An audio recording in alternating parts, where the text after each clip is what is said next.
Hey, this is Smokin' Dave, and you're listening to a man who looks exactly like Kim Jong-un. It's the Kevin Friedman Show.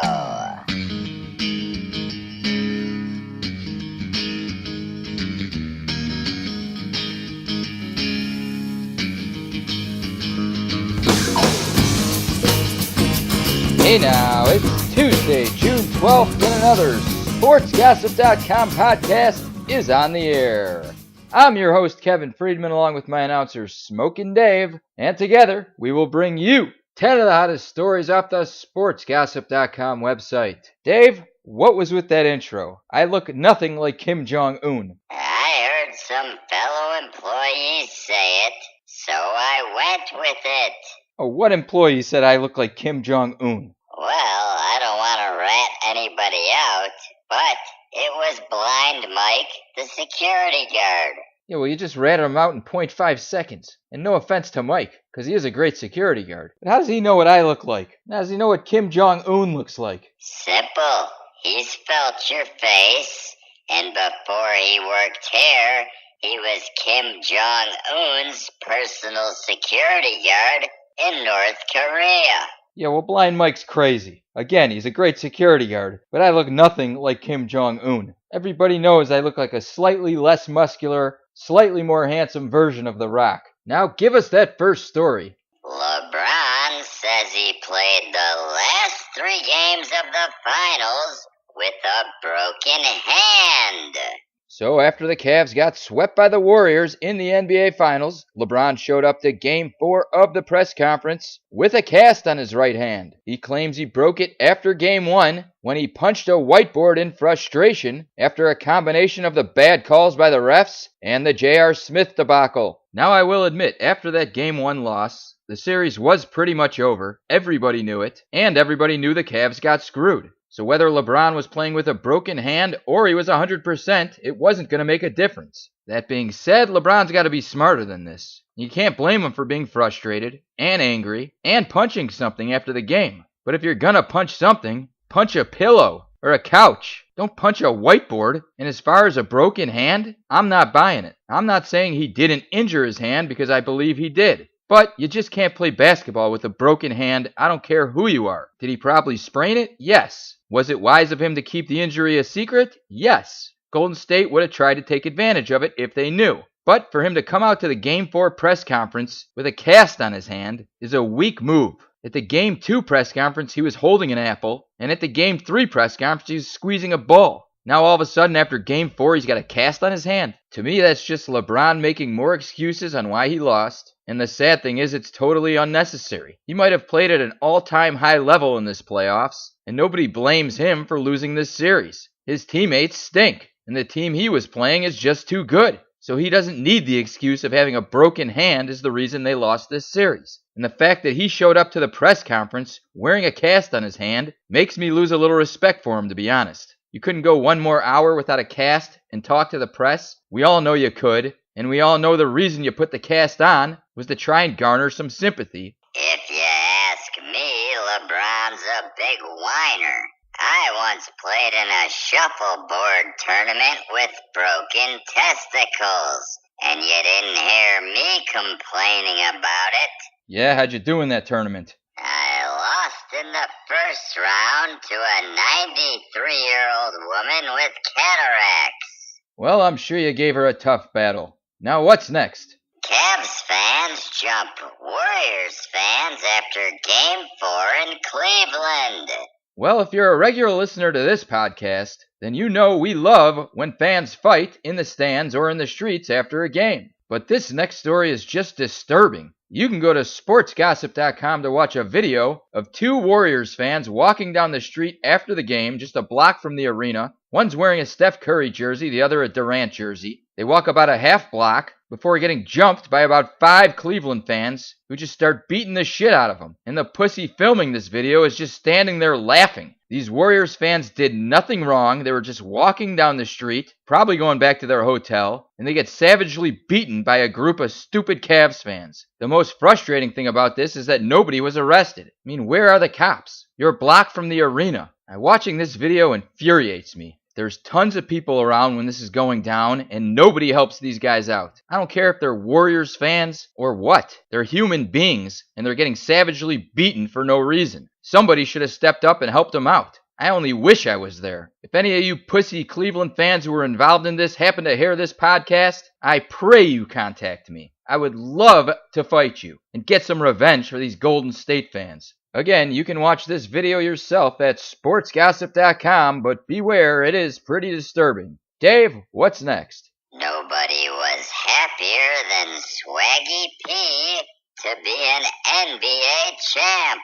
So Golden State backup guard Nick Young, aka Swaggy P, which is easily the stupidest nickname in the NBA, averaged 2.6 points while shooting 30% from both the field and the three-point line in the playoffs for the Warriors. And despite those pathetic stats, there was nobody happier or more proud of himself than him after the Golden State Warriors won. You can go to sportsgossip.com to watch the videos of Nick Young celebrating in the locker room. Now I get it, he won an NBA championship and he's happy, but he's a little too happy. I mean, let's be honest, he had zero impact on this team winning an NBA championship. You could have put me out there instead of him and it would have made no difference. This guy's been a loudmouth his entire career. He's never been good. He put up decent numbers on the Lakers a couple years ago because he was the only guy on the team, and now he's a backup scoring 2.6 points a game and shooting 30%. So Swaggy, enjoy the championship, but relax there, buddy. You had nothing to do with it. Dave,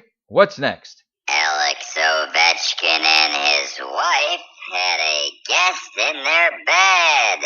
Ovechkin and his teammates have been spotted all over Washington since winning the Stanley Cup, the Capitals' first Stanley Cup win in their 44-year franchise history. You can go to sportsgossip.com to see a picture of Alex Ovechkin in bed with his wife Nastasia and the Stanley Cup. Sounds like one hell of a threesome. Hey, Ovechkin stole that idea from me. What are you talking about? Well, remember that shuffleboard tournament I was telling you about? The 93-year-old lady with the cataracts who beat me in the first round ended up winning the whole tournament. And we had a threesome with her trophy that night. Yeah, why don't you contact that attorney who called us last show, Richard P. Wang, and see if you have a case. But before you do, what's next? Enes Kanter immediately tried to recruit LeBron James to the Knicks. You can go to sportsgossip.com to see a tweet the Knicks center posted of LeBron James in a Knicks uniform and the hashtag Cleveland with leave in capitals. Now, while you can't fault the guy for trying, if LeBron wants to win, there's no way he's going to the Knicks. First off, their owner is an even bigger moron than the one in Cleveland, and their team stinks. As of right now, the rumor is still LeBron's going to LA, and like I said before, that would be a major mistake as well. Because I don't care if you bring Paul George, you're still not talented enough to beat Golden State. LeBron's got a 2 or 3 year window where he's still going to be dominant, and he needs to go to the best team possible and play with the best players possible. And in my opinion, that's Oklahoma City with Russell Westbrook. You bring another top free agent with you, and boom, you got a team that's as good as Golden State and probably a favorite to beat them in the Western Conference Finals. There's a short list of teams LeBron can join that's going to give him a serious chance to beat Golden State, and Oklahoma City is at the top of my list. So if LeBron's smart, he's joining up with Westbrook, grabbing one other top free agent, and spending the next 2 or 3 years in Oklahoma City. All right, that's 5 stories down. We got 5 to go, but we got to take a break, so we'll be back right after this. Hello, this is a Big Dong, and I have 3 new exciting items for sale. I have signed football from New England Patriots tight end Aaron Hernandez. I have adult diaper worn by Kobayashi in hot dog eating contest. And I have steroid needle used by Ryan Braun. You contact me, I give you good deal. It's a big dong at yahoo.com. Thank you. And we're back. Dave, give us that next story. Razorbacks fan points at umpire for over 5 minutes after a bad call. During Sunday's Super Regional game between South Carolina and Arkansas, a Razorbacks fan stood and stared down and pointed at the ump for about 5 straight minutes after what he thought was a bad call. Now, you can go to sportsgossip.com to watch this video yourself, but it's hard to tell where this guy is. I think he's behind home plate in the first row. So his staring and pointing was at the umpire's back. If the umpire could see him, then this would have been a great way to heckle an umpire. In fact, it's ingenious. But if the ump's back is to him, then it's pretty pointless. Anyways, Arkansas went on to win that game 8-5 and force a Game 3, which they won last night in blowout fashion, so they'll advance to the College World Series. And this guy will have plenty of chances to do the same to all the umps during that series. Dave, what's next? Michael Crabtree hosted his first annual fashion show. The Ravens receiver debuted his designs from his personal fashion line, My Coterie, where his former teammates Amari Cooper and Ted Ginn showed up. You can go to sportsgossip.com to look at pictures of the fashion show. Now, I looked at these pictures, and the clothes look like they could be bought at Target. It's a bunch of t-shirts and hoodies. And then I went on his website. He's charging $40 for a 100% cotton white t-shirt with a tiny little logo of his company on it. So he's ripping his customers off. He's got a polo on there for $220, and that's 100% cotton. I mean, what's this guy thinking? You ask me, he should stick to football instead of wasting his money on his own personal fashion line. And I see we have a caller on the line who wants to discuss this. It's everybody's favorite Russian, Ivan Babushka. What's up, Ivan? Milosh, Kevin. Michael Crabtree is not manly man like you and me, Kevin. We would never put on our own fashion show or have fashion line. Michael Crabtree is girly man like a smoking Dave. Hey, Babushka, now that we know your hero Ovechkin and his wife are into threesomes, maybe I'll try and have a threesome with them. You son of a bitch, Dave.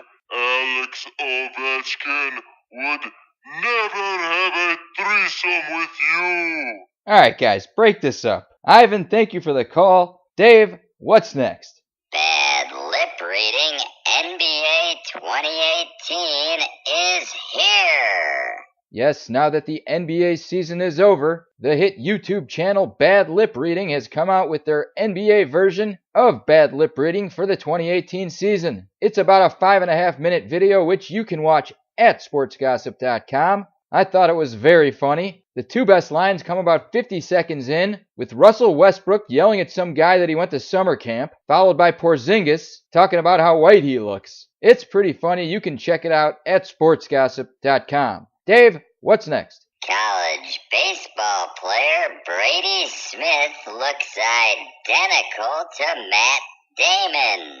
Well, you know, it's a slow time in the sports world when I'm doing stories about college baseball players who look like movie stars. But you gotta go to sportsgossip.com to look at this article, because Florida Gators catcher Brady Smith does look exactly like Matt Damon. I mean, they could be identical twins. In fact, I know a couple of sets of identical twins, and these guys look more alike than they do. Even our security guard Blind Mike could see this one. Dave, give us that final story. Johnny Manziel threw his first touchdown pass in the CFL. Yes, Johnny Football, who's the backup quarterback for the Hamilton Tiger Cats of the CFL, threw his first touchdown pass in his second preseason game for the team. You can go to sportsgossip.com to watch the video, and I wouldn't blame you if you didn't, because his touchdown pass is about as relevant to the sports world as my two doubles in my softball game last night. But if for some reason you do want to watch it, you can check it out at sportsgossip.com. And that'll do it for another sportsgossip.com podcast. I want to thank my announcer, Smokin' Dave. I want to thank everyone who called in. And of course, thank you for listening. For these stories and much, much more, you can check out our website at sportsgossip.com. Our next podcast is Friday. And until then, we'll see you next time.